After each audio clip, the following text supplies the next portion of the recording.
Hello, hello, and welcome back to Mindfully Rich Podcast, your weekly look at life in finances with a twist, where we talk about improving your overall relationship with money and building better financial habits. On each episode, I'll discuss real life situations and give y'all practical advice. The point of this podcast is to help you stay in your financial lane so you won't end up broke. I'm the creator and host, Gina Richie Richardson. Now, let's jump into today's conversation. What's up, y'all? I'm back. Yes, it's a Monday. The podcast still exists.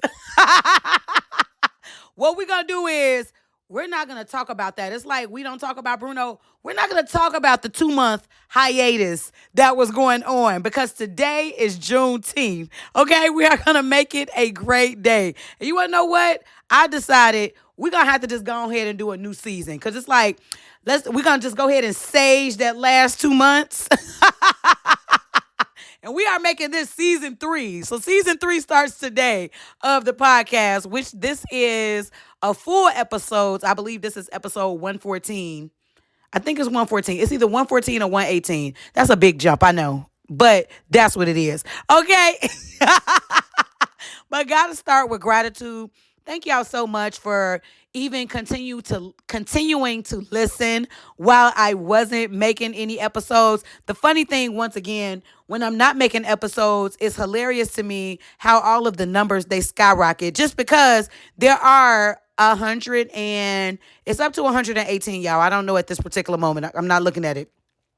But there's a lot of content that I've put out there. I literally have an episode for everything at this point, right? I sit here and ask myself, what more can you talk about? There is something always to talk about, okay? But if you need an episode to go look back at, just go ahead and go look through the list and see what's going on in your life, what you need assistance with. Go ahead. I promise you there's an episode for it. But thank y'all once again for supporting me, rocking with me, all of the things. Much gratitude to y'all. I promise y'all that break was needed. I'm coming back bigger and better. This is the thing, right? I'm a resilient person. And I'm okay with saying I need a break. I'm okay with saying, you know what? I'm doing some reorganizing. I'm doing some rethinking. And that's what I needed to do because it was absolutely needed, right? Sometimes you start running into a wall, right? But I know I'm built for resiliency and I feel much better and more to come on what that little 2-month break was given. But I want to go ahead and get into the reason why y'all are here. And today I've made this a Juneteenth episode. I haven't did one since 2021.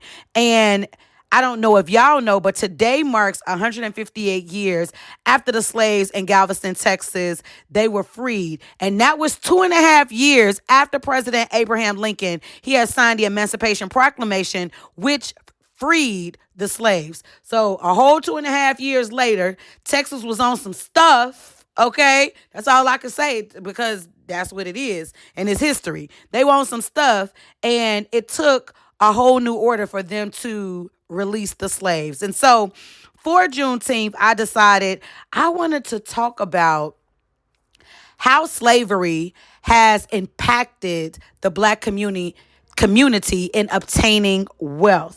Right. And so because I pride myself on being this financial educator that I am, I mean, a champion for financial wellness as a whole. Right. I want to make sure that I'm not only being y'all financial accountability partner. What is going on with my talking, child? That I'm not only being a accountability partner to y'all, educating and giving you new perspective on financial topics. I also want to talk about things that are going on in my community, the Black community, and why not combining those things when it comes to finances. Y'all have seen me done this before. And if you haven't listened for Black History Month, I did a great series. Oh my God, this series, y'all was listening. Okay. Great series. That Juneteenth episode from 2 years ago went up. Okay. I've done episodes like this in the past to make sure that I am, giving you that history just because I understand that a lot of people haven't received Black history in their schooling. It's something that they've either learned in college or didn't learn it. And they're gaining that history now. So I wanted to make sure that I am a part of the people who are doing some education, and especially if it's something dealing with money. So I wanted to make sure that I had a voice in this conversation. So let's go ahead and jump into the Let's Talk About Money segment. And if you are new here, the Let's Talk About Money segment is something I formed a long time ago. This podcast has been going for 3 years. Is it 3 years? Yep, it's 3 years now. And so I used to take a hip hop or rap song title, and I would use that title to formulate a conversation around whatever financial topic I wanted to talk about. And so because of this being the type of topic that it's going to be today, I didn't find nothing that was along those lines, but more to come on that soon. All right. And so in me commemorating today's date, I want to go back into talking to y'all about how slavery has impacted the Black community, and it has hindered the Black community in obtaining wealth and some other things that I feel that slavery's impact has done, especially with mindsets. Mindsets is a big thing, y'all, okay? So I want to go ahead and start from the beginning, because I truly feel like in order for people to really understand the systematic practices that have negatively affected the Black community and the wealth attainment of Black people, you have to understand what history has done. I feel like sometimes people are like, oh, we still having these conversations. That doesn't exist nowadays and all of these things. Because of those mindsets, because of those beliefs from back in the day, it has, not only beliefs, practices. There were some discriminatory practices that developed as well. It has lingered into today, and I'm going to tell you how, right? So Juneteenth, also known as Freedom Day, marks the final end to slavery. And so today, once again, going into how the practice of slavery, how it has hindered mindsets, how it has created discriminatory practices and setbacks for the Black community in obtaining wealth. All right. And so slavery, it dates back to 1619. So what I read in my research, slaves arrived in Virginia, and it was 20 to 30 African slaves arriving in Virginia in 1619.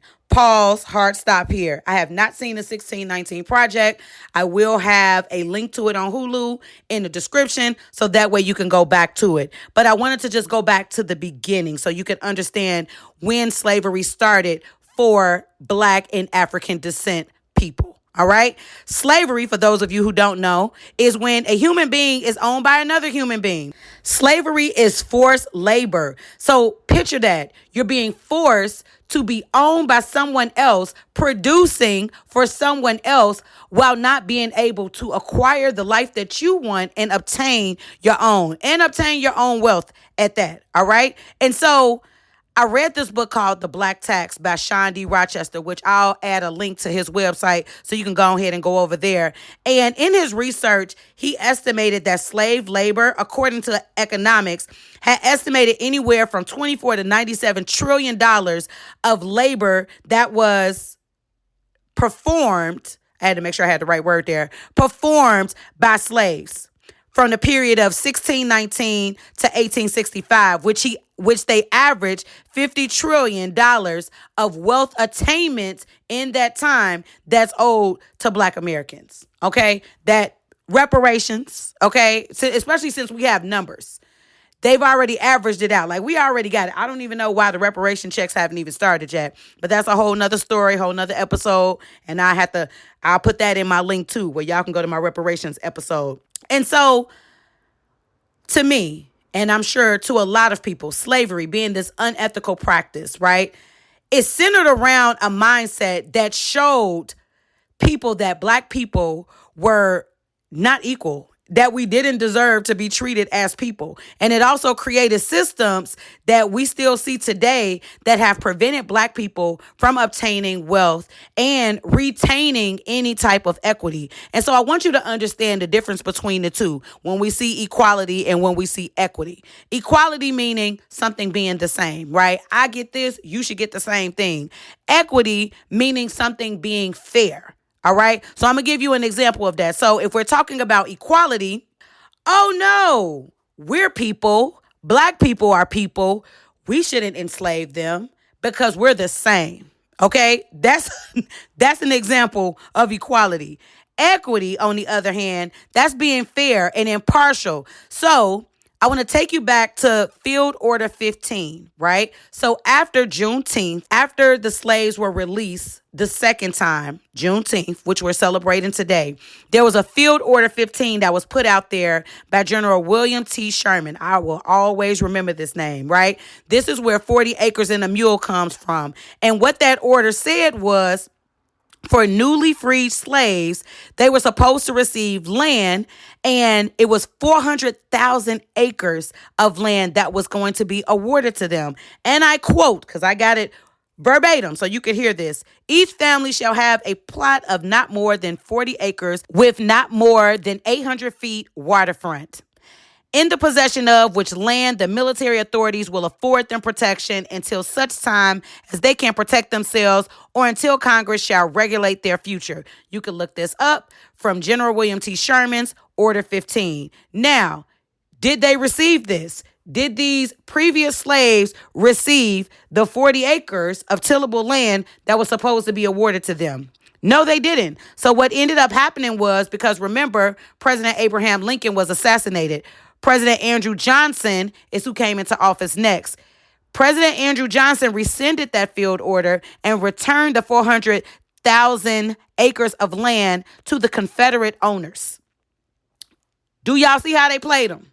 All right. And so when we're talking about equity, the equitable thing would have been after Juneteenth, after the second abolishment of slavery. There's no way that you can ever make slavery right. But the equitable thing would have been to follow through on that Field Order 15, which is to give these previous slaves land ownership so that they can start building for themselves, building wealth for themselves. But no, that didn't happen. And land ownership could have transformed those previous slaves' lives. When I tell you 40 acres of land, do you know what they could have did with that? They could have built houses. They could have built businesses. They could have did whatever they wanted to do to start creating them some wealth. But it was taken away from them just as easily as it was supposed to be given to them. Right? Withholding that land ownership definitely slowed down Black people from obtaining property ownership, home ownership, and just created more systems that were put in place, like redlining, to keep Black people from obtaining any type of ownership. And to this day, white people still outpace Black people when it comes to having ownership in homes and property. So whether you know it or not, home ownership, land ownership, property ownership, it expands your wealth. And it's one of the biggest investments that you can make in your life. So if we're talking about home ownership, whether you plan on buying a home for you to live in or for you to rent out, you are building equity in that home that you can one day leverage to do whatever it is that you want to do. All right. Homes have values. And so as the value continues to increase, you're getting that equity. That's what equity is. And you can use that for paying bills, paying off debt,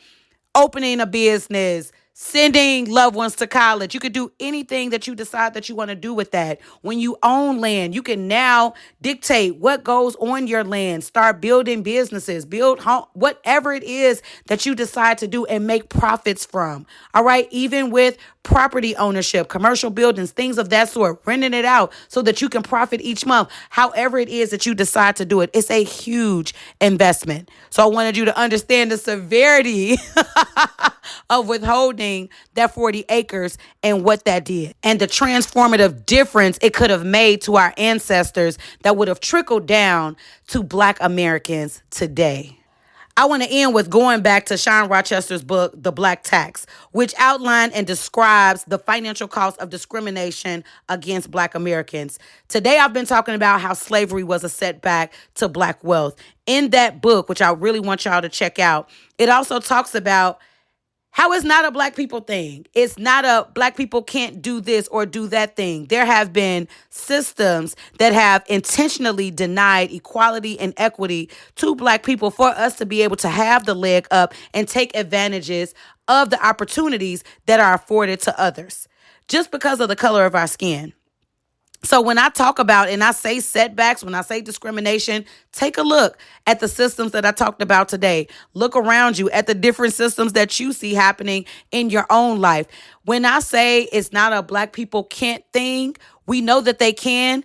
I'm going to take and use Black Wall Street as an example. Back in the 1920s, the Greenwood community, where you had black people who was making it. They had home ownership. They had business ownership, luxury hotels, bars, movie theaters, clothing stores. They was doing it on their own.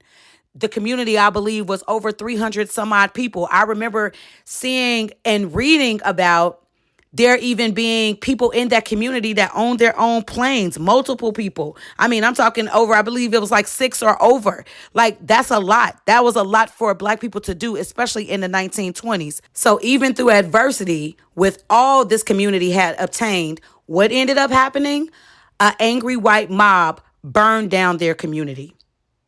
So this brings me to why I'm talking about this today on the podcast on Juneteenth. According to a Washington Post analysis, they found that a typical middle-class black household had $13,024 in wealth compared to $149,703 for the median white household. That's a significant percentage. As a financial educator, as a champion of financial wellness, it is important for me to not only talk about financial wellness and health that affects all people, but I have to bring attention to what has stunned the growth of my people, the black community. The attainment of black wealth has been under attack for centuries. White wealth hasn't been put in slavery for over 400 years. They also haven't faced redlining to the extent that black people have faced, nor have they been denied jobs because of having an ethnic and or a black name, nor has their community been burned down because of the color of their skin. So it's going to take a big push in the decision makers out there and the allyship that our community has so that we can make a difference and we can shut down these discriminatory practices, these systematic racist systems. Does that make sense? Systematic racism systems. It do. I was getting serious too. Oh, I was in my zone. Let me get back serious. Everybody chill out, okay? It's going to take all of us, is what I'm trying to say, so that we can stop these systems that have been put in place that are setting back the black community from obtaining wealth and prospering like it's afforded for other Americans to do. Okay, child, look, this probably the seriousest I'm going to be, okay? I hope that this episode, while I can be silly in the end just to try to lighten the subject, but I hope this episode is taken seriously. I hope that you understood some things. You go out and you do your own research and you understand what I'm talking about. Go back, listen, share. That is the objective of this. And child, I am finished. Y'all know how I get after I've been talking for too long. That's it. And I ain't got no more. So I want y'all to live life mindfully, intentionally, and on purpose, darlings. And it's good to be back. And until next time, when I hit y'all with another one.